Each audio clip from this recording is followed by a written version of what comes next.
आखाती देशामुळे पेट्रोलियम पदार्थांचा तुटवडा झालाय आणि त्यामुळे डिझेल आणि पेट्रोल मिळणार नाही अशा पद्धतीच्या सोशल मीडियावर अफवांचा बाजार सुरू झालाय आणि त्यामुळे भंडारा जिल्ह्यामध्ये काल दुपारनंतर जी पॅनिक स्थिती झाली ती त्याचं चित्र आजही बघायला मिळत आहे। आपण सध्या भंडाऱ्याच्या साकोली या शहरातील या पेट्रोल पंपवर आहोत आणि अशाच पद्धतीची गर्दी उमटलेलं चित्र भंडाऱ्याच्या प्रत्येक पेट्रोल पंपवर बघायला मिळत आहे। एकंदरीतच जिल्हा प्रशासनाच्या वतीनं कुठल्याही पद्धतीचं पेट्रोल आणि पेट्रोलियम पदार्थाचा तुटवडा नाही आणि नागरिकांनी पॅनिक होऊ नये असं आवाहन केलं जात आहे। मात्र अफवांच्या बाजारामध्ये हे नागरिकही हे वाहनधारकही भरडल्या जात आहेत आणि जो व्यक्ती कधी 50 रुपयाचा 100 रुपयाचं पेट्रोल भरायचा तो आज आपली वाहनाची टँक फुल करतानाचं चित्र बघायला मिळत आहे। अनेक ठिकाणी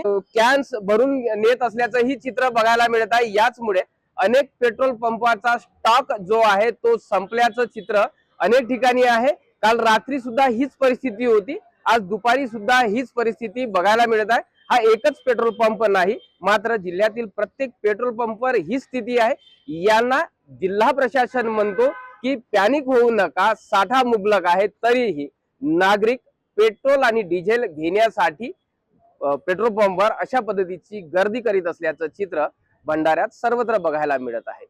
माझा पंप लाखांदूरला आहे। आजूबाजूच्या परिसरातून गडचिरोली जिल्ह्यातून सुद्धा काल भरपूर प्रमाणात ग्राहकांची गर्दी झाली, परंतु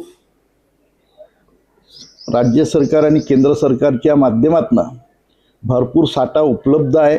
फक्त टँकरची जी अडचण आहे ते टँकरची अडचण सुद्धा IOCचे अधिकारी असतील, HPCचे असतील, BPCLचे असतील ते दूर करण्याचा प्रयत्न करत आहेत। आमच्या पंपावर काल 20,000 लिटर सेल झाला, त्यात 10,000 लिटरची वाढ झाली। 10,000 लिटर पेट्रोल आणि 10,000 लिटर डिझेल बोलवल्यानंतर त्या ठिकाणी शासकीय साठा ठेवला जातो, रिझर्व्ह साठा ठेवला जातो, तो सुद्धा साठा आमच्याकडे उपलब्ध आहे। आता हळूहळू परिस्थिती सुधरत आहे आणि आतापर्यंत त्या पेट्रोल पंपाच्या माध्यमातून सर्व गरजू लोकांना आम्ही डिझेल आणि पेट्रोलची व्यवस्था केली आणि आज दुपारी सुद्धा टँकर येण्याची शक्यता आहे। प्रशांत देसाई, ABP माझा, साकोली, भंडारा। ABP माझा, उघडा डोळे बघा नीट।